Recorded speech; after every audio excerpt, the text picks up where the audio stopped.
বহুদিনীয়া প্ৰতীক্ষাৰ অন্তত আমি দুয়ো যাত্ৰা আৰম্ভ কৰিলোঁ পাহাৰীয়া সৌন্দৰ্যৰে ভৰপূৰ দাৰ্জিলিঙলৈ। নিউ ৰাজধানী এক্সপ্ৰেছৰে আমাৰ এই যাত্ৰা মৰিণীৰ পৰা আৰম্ভ হৈছিল পাহাৰৰ সেই অপৰূপ সৌন্দৰ্যৰ সমাহাৰ থকা দাৰ্জিলিঙলৈ। নিউ জলপাইগুৰি ষ্টেচনত আমি উপস্থিত হোৱাৰ পিছত ৰিনচিনৰ সৈতে যাত্ৰা আৰম্ভ হৈ গ'ল আমাৰ সপোনৰ সেই অন্য এক ঠাইলৈ, যাৰ নাম দাৰ্জিলিং।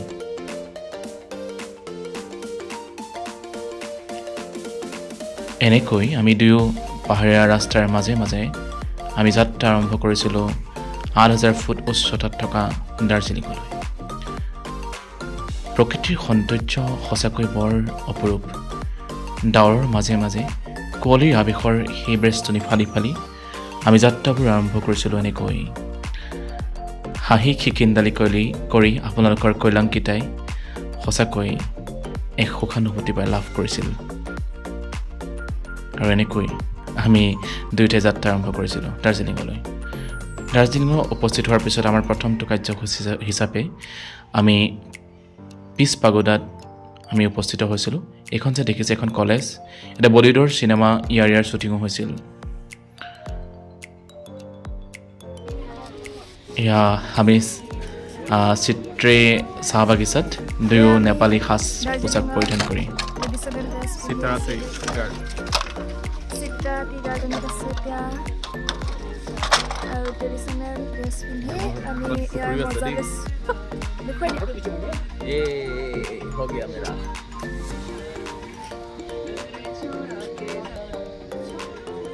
আমি খালি এতিয়া কুঁৱলীৰ কাৰণে একো দেখিব পৰা নাই। ৰাস্তা চাওক, দাৰ্জিলিঙৰ একোৱে দেখা নাপায় দিনটো পৰতে। এই অৱস্থা, দিনতে এইটো অৱস্থা, ভাবি চাওক।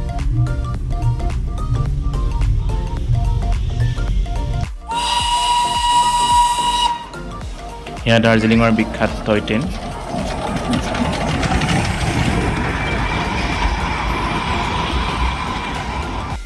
দাৰ্জিলিঙৰ বৌদ্ধ ধৰ্মৰ এই কীৰ্তিচিহ্নসমূহ সঁচাকৈ এক সুকীয়া মাদকতাপূৰ্ণ। আৰু এনেকৈ আমি চিত্ৰী চাহ বাগিচাৰ মাজে মাজে খোজকাঢ়িছিলোঁ। মুখত হাঁহি কিন্তু আমি লৈয়ে আছিলোঁ, যিমানেই দুখ ভাগৰ নালাগক হাঁহিটো সদায় জীৱনত ৰাখিব। এয়া বাটাচে লোপত খোজকাঢ়ি আছোঁ নায়কৰ দৰে। এতিয়া চাব হা আপোনালোকে, নায়িকাও আগমন ঘটিব খুব কম সময়তে। সেয়া নায়িকা আহি গ'ল। নায়িকাৰ মুখত কিন্তু হাঁহিটো নুগুচে বাৰু, এইটো মানিব লাগিব। এয়া নায়িকাই মোৰ নিৰ্দেশনাত অভিনয় কৰি ফুৰিছে।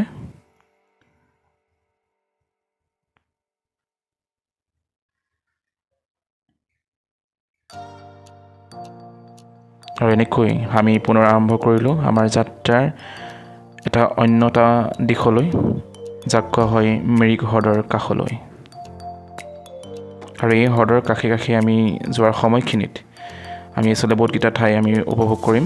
নেপালৰ বজাৰ, চিমনা সীমান্ত, তাৰ লগতে পশুপতি বজাৰ আৰু এখন বিখ্যাত চাহ বাগিচা, গোপালা চাহ বাগিচা।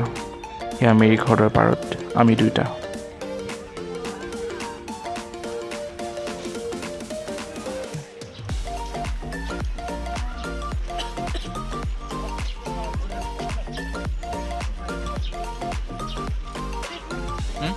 ভিডিঅ'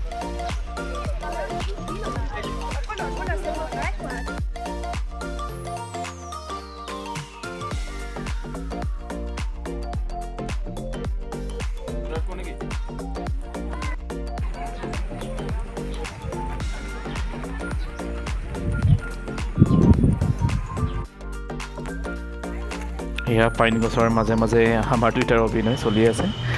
আৰু এই যাত্ৰাটোত আচলতে আমি বহুতখিনি ঠাই দাৰ্জিলিঙত আমি ভ্ৰমণ কৰিছিলোঁ। গোটেইখিনি ঠাই আচলতে কৈ শেষ নহয়, ইটোতকৈ সিটো ঠাই আচলতে নান্দনিক আছিল। আৰু এই যাত্ৰাৰ পিছত আমি দুয়োটাই পুনৰ আমি জেঠাইহঁতৰ লগত, নিবেদিতা জেঠাই, মাইনা, ভূপালীৰ লগত আমাৰ অন্যটো যাত্ৰা আৰম্ভ কৰিলোঁ মেঘালয়লৈ। যাত্ৰাৰ দুটাই মূল উদ্দেশ্য আছিল। এটা আছিল আমাৰ জেঠাই যিখন নতুনকৈ গাড়ী লৈছে MG সঁচাকৈয়ে বহুত অত্যাধুনিক, আৰু তাৰ ছানৰুফৰ মাজে মাজে আমাৰ মূৰটো উলিয়াই মেঘালয়লৈ যাত্ৰা কৰা এটা হেঁপাহ আছিল। আৰু তাৰ সমান্তৰালভাৱে যিটো মেঘালয়ৰ এটা বিখ্যাত হ্ৰদ, উমিয়াম হ্ৰদ, সেই হ্ৰদৰ আচলতে আমাৰ ভ্ৰমণ কৰা এটা খুব সপোন আছিল। গতিকে জেঠাইহঁতৰ পৰিয়ালৰ সেই হেঁপাহত আমি দুয়োটা যাত্ৰা আৰম্ভ কৰিছিলোঁ মেঘালয়ৰ সেই প্ৰাকৃতিক সৌন্দৰ্যৰে ভৰপূৰ উমিয়াম হ্ৰদলৈ। আৰু জেঠাইহঁতে যাত্ৰা পথত আমাক যিটো ধৰণে ধুনীয়া ধুনীয়া খাদ্য সম্ভাৰ আমাক যোগান ধৰিলে, আচলতে খুবেই আমি সুখী। আৰু এনেকৈ আপোনালোকে দেখিছে যে দাৰ্জিলিঙৰ বিভিন্ন ঠাইত আমি ফুৰিছিলোঁ। ৰিফিউজি কেম্পেই হওক, পিছ পাগোদাই হওক, গোপালা চাহ বাগিচাই হওক, চিত্ৰী চাহ বাগিচাই হওক, টেনজিং নৰগে এয়া অনুশীলন কৰা ঠাইয়ে হওক বা অন্যান্য যিকোনো ঠাইয়ে হওক, আমি সকলোখিনি ভ্ৰমণ কৰিছিলোঁ। গতিকে ভ্ৰমণ কৰাৰ এই আঁৰৰ কাহিনীত আচলতে আমি দুজন ব্যক্তিৰ ওচৰত বিশেষভাৱে কৃতজ্ঞ।